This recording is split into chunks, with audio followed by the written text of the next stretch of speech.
Hello everyone, to our kababayans, netizens, friends, brothers and sisters all over the world. Kamusta kayo dyan? Okay, this is my initial vlogging. So for my initial vlogging, I want to introduce to you a friend, confidant, who I've known since we were kids. By profession, he is a retired teacher of LAUSD. LAUSD is Los Angeles General Medical. Ikaw naman. Talaga nga naman. Pasensya na po kayo Okay.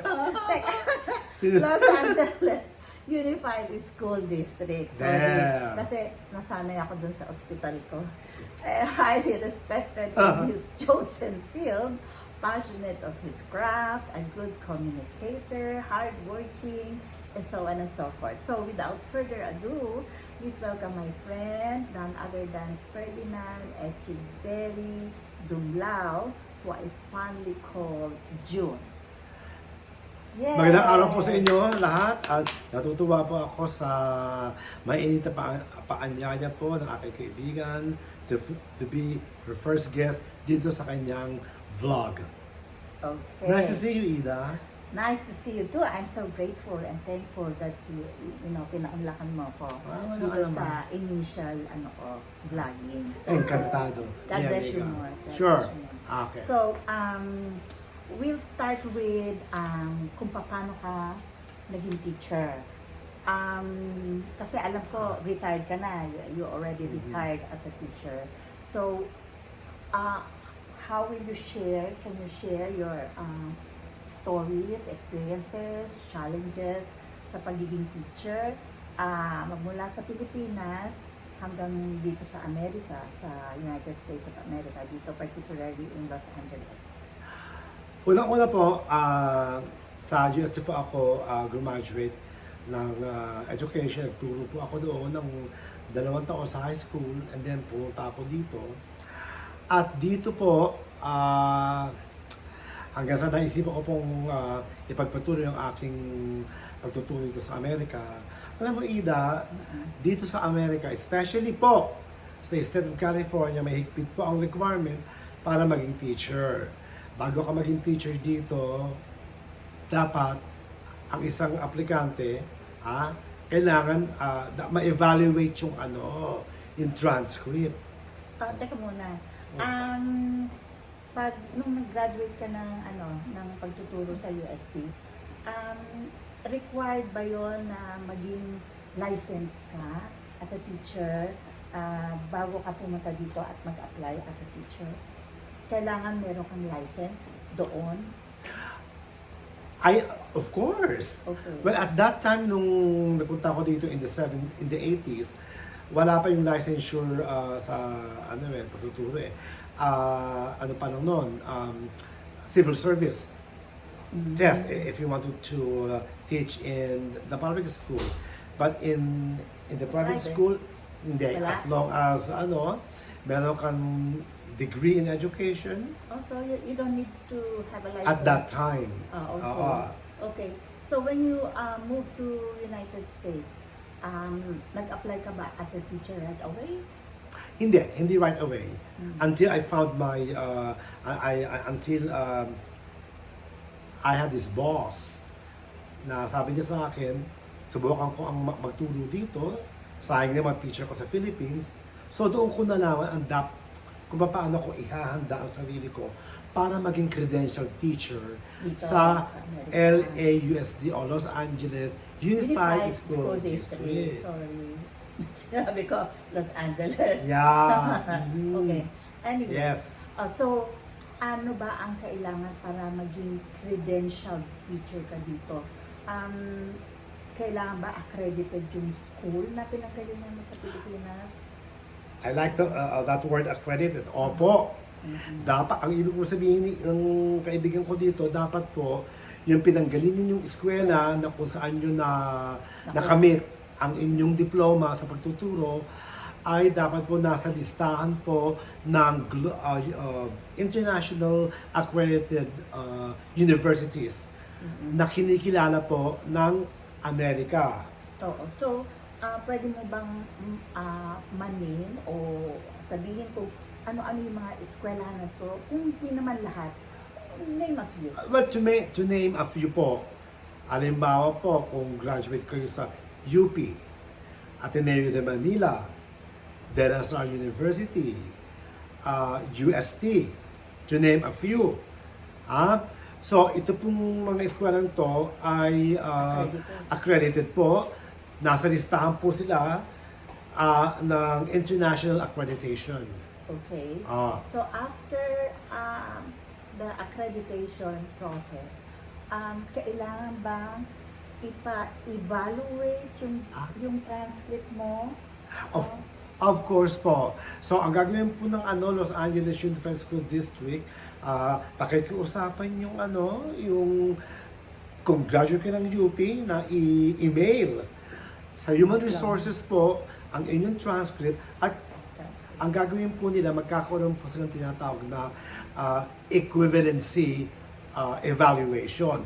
Kung ano po ang subjects na kinuha ninyo sa inyong university sa Pilipinas na pwedeng i-credit dito sa LAUSD o sa Los Angeles at kung ano po yung mga subjects ninyong required dito sa LA na hindi in-offer o hindi nyo kinuha sa Pilipinas. At yung po, ang ipagpapatuloy yung pag-aralan dito. Yung mga hindi kasama dun sa yung hindi not necessary sa dito, yung mga subjects. Tama ka. Kaya importante na pag pumasok ka sa isang university dito, kung saan mo kukunin yung credentialing mo, magkakaroon ka ng isang counselor. Yung counselor na yon sasabihin sa iyo, ito ang mga subjects na dapat mong kunin para makumpleto mo yung tinatawag na credentialing program dito sa California. At pag nakompleto mo yon in a matter of 2 years, then bibigyan ka na ng certificate, permiso yun para makapagturo ka dito sa California. Okay. So, ano-ano ba yung mga challenges na na-experience ng mga teacher during the credentialing? Meron ba? Well, of course, meron. Unang-una, ikalawa, nagtuturo ka at the same time nag-aaral ka. Karamihan ng aking mga subjects kinuha ko sa gabi. Ikalawa, ano pang challenges? Yung iba hindi nakakapasa? May nakakapasa ba? Well, unang-una, di ba ikaw, di ba, Ida, hinatid mo yung mga yung mga apo mo sa eskwela? Oo, usually, Anong napansin mo? Usually, pagka hinatid ko sila sa school o sinusundo ko, ang usually na-encounter ko is mas maraming mga Latino, mga Spanish speaking, Yung mga parents nila hindi naman nakakapagsalita ng English. So, siguro yung mga estudyante are English learners. They have to learn English. So, it's very hard. Alam mo, Ida, natutuwa ako at binanggit po na aking kaibigan yon. Kaya sa bahagi po ng aming credentialing, may mga subjects kaming kinukuha for second language acquisition. Na kung saan, Ida, natututuhan namin ang mga iba't ibang strategies parang na maaari namin gamitin sa pagtuturo po ng mga konsepto na para po maging malinaw sa mga estudyanteng tinatawag natin English learners o kumbaga sabihin po, ang kanilang wika po ay hindi English kundi nag-aaral pa rin sila ng English para maka-assimilate po sa American education. Ganun po yun. Teka muna, balikan natin yung sa credentialing. Okay. Meron ba nga teacher na hindi nakakapasa sa credentialing? Maganda po yung tanong niya. Oo. Dahil sa ito po, kaya Sa reading and writing ba? Or writing? ang credentialing po, unang-una, dalawang bagay yan. Bago kayo makapasok sa credentialing program, importante po na maipasa nyo yung tinatawag na CBEST exam. Or California Basic Educational Skills Test. Ano po yun? CBEST. Yeah. Ano po yun? Kumbaga sa mga nurse NCLEX. Yon. So, dito sa competency exam, patutunayan nyo ang inyong kakayahan sa pagsulat sa Ingles o paggawa po ng essay sa Ingles. Patutunayan nyo ang inyong kakayahan sa word problems, math, Mathematics. at sa reading skills. Oh. So, yon, patutunayan nyo. So, test po ito ng mga 4 hours po na kukunin ninyo. Online? Online na ngayon. Okay. So, pag naipasa nyo po yun, then, yun po magbibigay ng authorization para mag-enroll kayo sa university at kunin ninyo yung mga subjects required for credentialing. Sana pili nyo pong subject Natuturuan. na ituturo ninyo, kung history, kung math. Usually po, mga 2 taon o 3, depende po sa evaluation ng district, mga ganung panahon, maaari yung matapos ang credentialing program. Okay. Kaya importante po, kasi kung hindi, anong consequences? Ng alin? Kung hindi, Kung hindi mo natapos yung yung credentialing, so what's gonna happen? kung halimbawa, hindi nyo natapos yung credentialing program at naipresent nyo lang yung test. So, ibig sabihin mo nun, pwede lang kayo mag-substitute teacher. Okay. But not fully credentialed teacher. Yung magsasubstitute lang kayo every day, or long-term sub, or daily sub.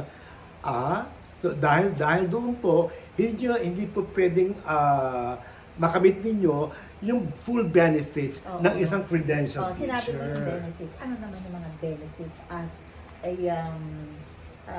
public school teacher? dito? Benefits, naku, marami po. Dental, medical, vision. At pag na-hospital kayo, katulad po ako, Medical na-hospital, insurance. sa medical, dental, konti lang po ang babayaran ninyo at yung insurance po ang magbabayad ng malaking bulto po ng gastos. Ikaw wala ka namang binabayaran na. May binabayaran ka ba? Of course, meron po. Akala ko wala ka May na. kinakaltas sa amin. Hindi, I mean, Oo. now, Right na wala na po kasi retired retired na na. ako. Okay. Pero during your employment, kinakaltasan ka for the... Kinakaltasan. Oo. At ang maganda pong incentive dyan. At ginagawa po ng maraming Pilipinong teacher dito, kapag summer, may summer school na 5 linggo. Overtime pay ho yun.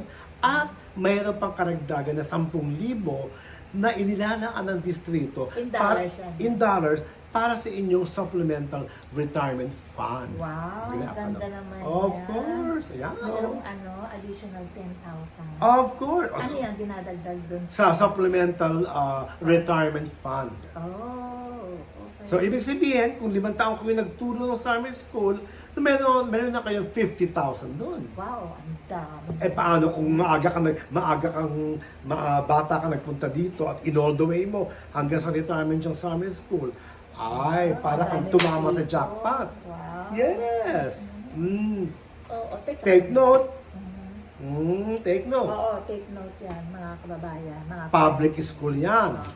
Yeah. So, would you say na mas maganda magturo sa public school kaysa sa private school? Well, depende po sa inyong layunin. Kung kayo po yung teacher na umaasam na tumamasa ng maraming benefits after your retirement or toward your retirement, public school po is the way. Yeah. Kaya lang po, alam niyo naman dito sa Los Angeles, sa public school as opposed to private school, based po sa aking experience, marami po mga challenges. Kaya dapat po, buo po sa inyong loob ang magturo. So, At always keep an open mind. so ano naman yung mga challenges na encounter mo during your Okay. period na nagtuturo ka? Alam mo, Ida, pag naitatanong mo sa akin, kinikalabutan ako. Alam mo kung bakit? Bakit? Kasi naaalala ko yung first year ko na nagturo dito. Although, I was already living in the States for 10 years. Pero na-shock ako, Mare. Ano? Nag-culture shock. Of course, nag-culture shock. Mhm. Saan?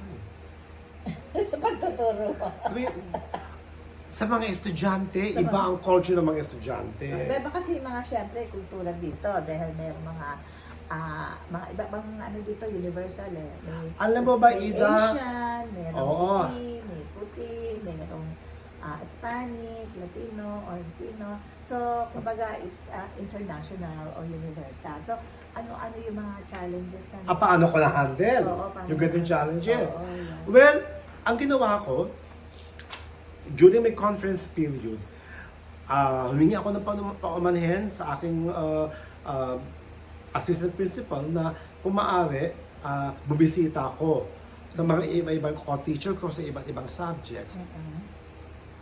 para makita ko kung yung classroom dynamics. Yeah. Kung paano itong mga co-teacher ko na lumaki na dito, Amerikano, yung mga iba Latino na lumaki na dito, at na sa American culture, kung paano sila makipag-usap sa estudyante, kung ano-ano yung mga estratehiya o approaches na ginagamit nila para maging effective ang kanilang classroom communication. At doon ko po nalaman na iba't iba po ang classroom culture dito sa Amerika as opposed sa Pilipinas. Magkaibang estudyante, Malaki, big difference. big difference po. Big sa kanilang kultura. Kasi tayo, masunurin tayo masyado. Kaya Very obedient tayo sa mga teachers. Obedient. Oo.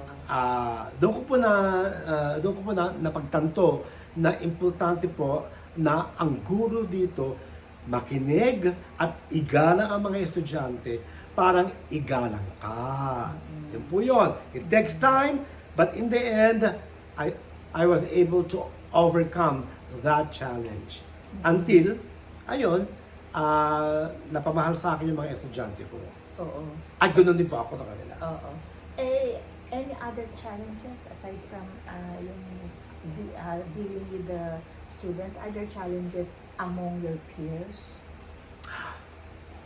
Well, Meron ba? alam niyo ang politika po sa eskwela halos pareho yan eh. May ang basta ang maiaano ko lang, maipapayo ko po sa mga magiging guro dito, sundin niyo ang mga keep up with the deadlines. Submission of grades, dapat laging on time yan. Pag-attend ng meeting, dapat lagi ka ando doon. At you need to keep up with technology. Oo. Kasi importante po yun. Oo. Kagaya natin, mga seniors na tayo, medyo mahirap ang technology, hindi tayo techie. So, ano ang pwede mong i-advise? Ang pwede kong advice po is, unang-una, bago mag-umpisa ang klase, mag-set up na kayo ng classroom rules. At least mga 3 or 4. Anong mga rules? Kasi, bakit 3-4? Kasi po, kung 10 malilito ang estudyante, dapat yung 3 na doable na classroom rules. O na pwede nilang magawa o maintindihan. Oo. Then, dagdagan nyo na lang ng later on kapag yung mga... Adjusted na sila. At alam na ipatupad sa klase. Pero magsimula ka sa kaunti muna hanggang maisa buhay nila, Makapag-adjust sila. makapag-adjust sila. Then pagkatapos ng dagdag yun ng isa. So, para po na maging maayos. Madisiplina sila. Madisiplina. At kung magbibigay ka ng ganung panuntunan sa klase, dapat ang teacher talagang seryosong ipatutupad yun. Hindi siya lax. Yes. Oo. Tama yun. Oo. Good. Good point. Oo. So, halimbawa ng isang role sa klase? Ehemplo. For example. Halimbawa, basic to bring your materials. Yung pen, paper, notebook. Importante yan. Kailangan kompleto. Kompleto. Teka muna, ano ba tinuturo mo doon? High school, elementary? High school, senior high school po. Mm. Na 10, 11, 12. Mm. Yun, grades 10, 11. Grades That's high 10, 11, 10, 11, 12. That's high school. Opo, opo. Mm. Mm. Okay. So, ano pa yung ibang rules? If may I ask, if I may ask. Ano pa? Well, unang-una, ang unang sa inyong pag-apply o sa interview, ang hinahanap talaga, ang itinutuon ng atensyon ng mga taong nakikipagpanayam sa inyo sa job interview, ibig na makita yung inyong classroom management skills. Oh, ano, like, Kaya nga importante yung marunong kayong magdisiplina ng estudyante. Marunong kayong gamitin ang inyong time, organization, wisely sa loob ng klase. Parang walang commotion. Maayos, organize ang pagtuturo, organize ang pagkuha ng mga libro, organize ang routine. Dapat may routine check kayo every now and then para hanggang makasanayan ng mga mag-aaral. parang routine na sa kanila yun. You're right. Parang maayos. At yun ang itinutuon. Kapag nakita nyo ang principal o assistant principal nasa doorway nyo at pag-observe, yun na ganun unang tinitignan. Ganun. Kung papaano ang asal ng mga estudyante. Oo. Kung sumusunod sila, kung meron bang organization sa klase. O merong teacher-student interaction. Kasama po yun sa classroom So, routine. bumibisita yung principal sa bawat classroom. Opo. Ganon. Important, lalo na sa LAUSD, mahigpit po sila dyan sa classroom visits. Ganon. Tinitiyak nila na ipinatutupad ng mga teacher ang mga panuntunan ng buong high school sa klase. Okay.